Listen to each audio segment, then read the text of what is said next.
What's up guys, it's me again, Junji Extreme. So it's good to be back guys sa vlogging. Kasi ilang araw tayo hindi nakapag-vlog guys. Kasi nag-focus talaga tayo dito sa gym. And we're planning to renovate yung G Extreme Gym para mas mapaluwag pa natin siya. Kasi nga, during rush hour talaga yung mga estudyante nagsisiksikan dun sa gym namin.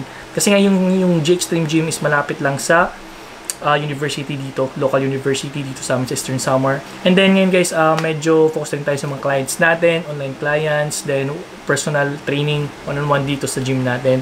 And yun nga, pero ngayon nakasingit tayo guys makapag-vlog, and marami kasi nagtatanong sa akin about bulking, what to do.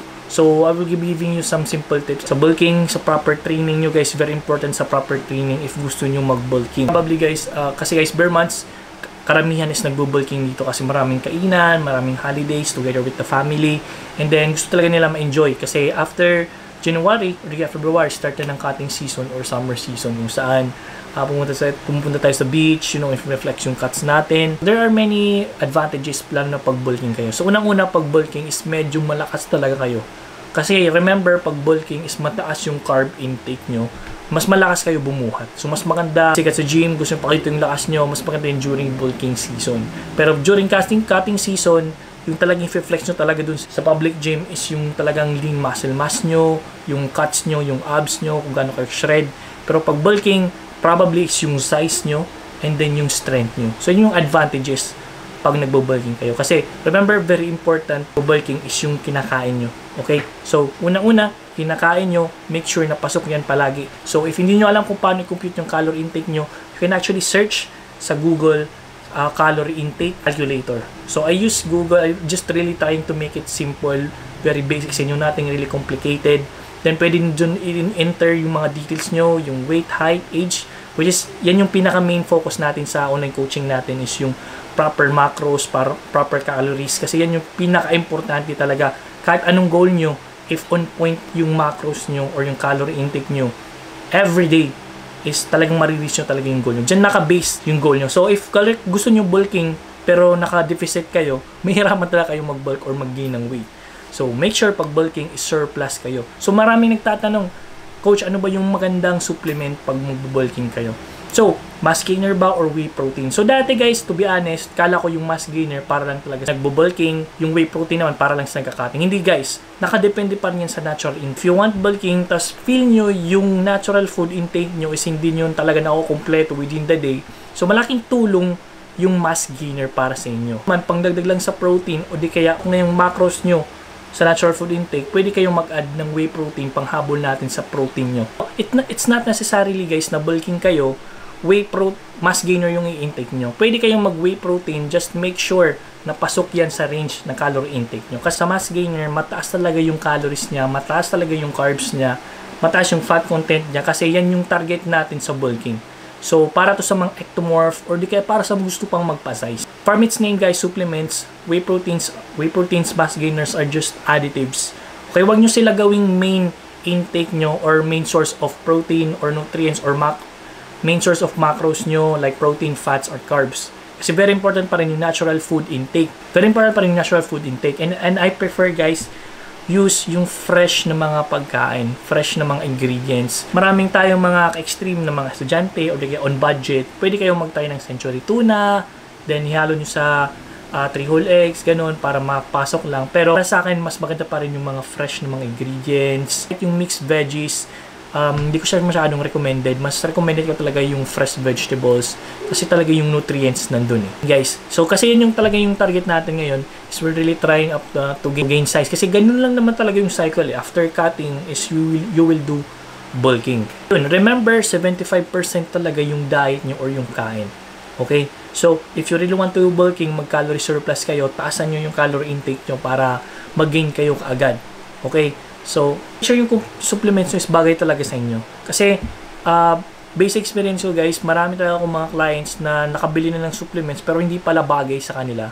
So, sayang lang rin yung pera nyo. Pero hindi naman necessarily na sayang yung pera kasi pwede nyong i-stock lang muna yun. Pero nagdoble yung gasto nyo So, make sure talaga na before kayo bumili ng supplement, mag-research muna kayo kung anong bagay sa inyo, kung ano ba talaga yung main purpose nito. Balagin kayo lang kayo mag-fat burner. So, mas recommended ko guys pag yung fat burner during cutting season na yan. So, recommend pwede nyo ipasok yung creatine nyo, yung mass gainer or whey protein And pwede kayo mag-amino or BCAA para sa muscle endurance, muscle recovery, very important yan. And then sa workout routine guys, sa workout nyo, make sure na yung workout nyo is more on progressive load yan. So mag-increase kayo, halimbawa 5 pounds, 10 pounds, 20, 25 pounds. Pero make sure lang na may spotter kayo or may kasama lang kayo. And then, not too much, hindi masyadong heavy So example ko lang yun yung 5 pounds. So kung kaya nyo 50 pounds, 55 pounds, 60. Paano kayo coach, paano masasabi na hindi ko kaya yung binubuhat o medyo mabigat? So mabigat yung binubuhat nyo, below 6 reps. So 6 reps, medyo mabigat na yun yung binubuhat nyo. Okay? Mas maganda may spotter kayo para in case na hindi nyo na kaya. Kasi yung strength natin, sometimes, first 3 reps is okay, kaya. Pero agad, 3 reps above, medyo nagdi-decline ka agad yung lakas. So medyo nangangalay na. So very important yung may spotter talaga. And then, pero yun, I recommended, yun nga, I always tell to you, medium heavy lang, hindi yung sobrang heavy talaga. Kasi kung sobrang heavy, delikado, there are many consequences na pwedeng mangyari sa inyo. Pwedeng masira yung fitness journey nyo, yung fitness goal nyo, yung fitness lifestyle nyo. So ngayon guys, sa ano natin, sa bulking natin, really trying my best na to add some weights sa binubuhat natin. Kasi sasabihin natin, si Junji Extreme weak yan, hindi yan masyadong mabigat yung binubuhat. Pero the thing is, I always tell you, we're not here to do weightlifting. We're here to do bodybuilding. Making sure na natamaan talaga yung muscle, then proper yung form. So if you really think na kaya mo na mag-add ng weight, just add weight. Pero if hindi nyo kaya, wag muna. Para safety lang muna. So yan yung recommended ko sa workout during bulking. And then, medyo iwasan natin muna yung more on cardio. Kasi hinahabol natin, binabalance lang natin yung activity rate din sa calorie intake natin. If you add some cardio, halimbawa 1 hour cardio during bulking, medyo mahirapan kayo talaga mag-gain weight. So focus muna sa lifting weights. Yun, pwede kayo mag-push-pull legs, bro split, pero make sure na consistent kayo. Hindi pwede na this week push-pull legs, another week bro split. Pero mas maganda kung consistent lang kayo sa routine nyo. Kung bro split kayo, straight bro split yan yung gagawin nyo. Okay, so water intake, marami nagtatanong rin sa akin, coach, yung water intake, kailangan babawasan pag bulking or cutting, ganun, meron bang specific kung gaano karaming tubig? Hindi guys, just drink a lot of water. Water is really good for our body para hydrated lang lagi. Imagine intensive workout nyo, yung muscles if kulang ng tubig, prone to cramps yan. So make sure to always make sure yourself is hydrated lang lagi, kasi maganda rin yan para makarigin ng lakas. Remember, we're on bulking. Then make sure sa carbs, magtatanong kayo ano ba yung magandang carbs. One tip ko rin guys pag bulking make sure na yung pagkain nyo hindi yung masyadong matabang. Lagyan nyo naman ng pampalasa kasi dyan tayo babawi ng pagkain natin. We also need to live life. Anong gusto nyo? Chicken tocino, spaghetti, basta make sure na pasok talaga sa calories nyo. Yan yung number 1 tip ko, lalo sa mga medyo nagsisimula pa lang dyan mag-bulk, sa medyo mapapayat. Kasi to be honest guys, ako nagsimula talaga ako sa sobrang payat, and then I really tried my best na to gain weight. So, yun, kasi yung plateau yung pinakamahirap Pag mag-plateau kayo sa timbang, halimbawa 50 kilograms kayo, for almost 2 weeks na, wala nang increase. So, you really need to increase up your calorie intake. Kailangan nyo taasan. So, kain kayo kahit ano, kanin, chicken, fish. Pwede kayong mag-pork dun para kumakompleto nyo lang talaga yung kinakain nyo. Yan yung number 1 tip ko pag bulking. So, sa ngayon guys, what I'm doing is bulking, hindi masyadong clean. Just really trying na to size up. And yeah, kung anong lang ulam dito sa bahay, yun lang muna kinakain ko. Pero making sure talaga na pasok yung 300 grams na rice per meal natin. So almost 6 meals tayo ngayon. Really trying my best na to gain weight. So ayun, makikita yung mukha ko medyo Pero really trying my best na yung abs. Pero yung abs natin nandiyan pa rin Yan yung advantage pag yung abs nyo is mabuild nyo na talaga. Na mapakapal nyo na siya. Kasi kahit mag-off kayo, if yung abs nyo talaga is firm na siyang na-build, nandyan lang yan. So medyo matagal yan mawala. It's really just hard work, and then kahit bulking kayo, discipline rin.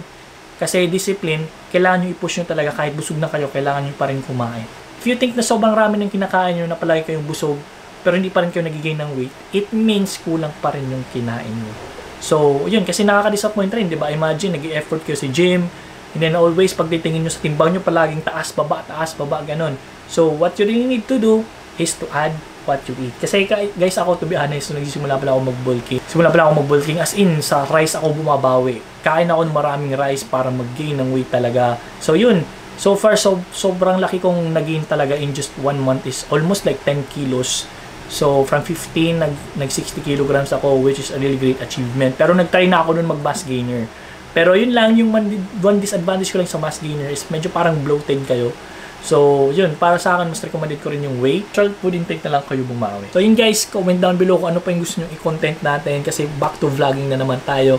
Kasi nakakapagsingit tayo ngayong umaga. Then, after that is mga lunchtime probably is nag-edit tayo ng videos. Tapos pagkagabi is ina-upload na natin yung video natin. So, yun guys, thank you so much for watching. Again, don't forget to click that subscribe button and notification bell para sa bagong videos. And don't forget guys to follow me on Facebook page kasi nag-upload din ako doon ng mga client updates, mga updates ko sa buhay, kung ano nangyayari sa buhay ko. So, yun guys, thank you so much for watching. Again, peace.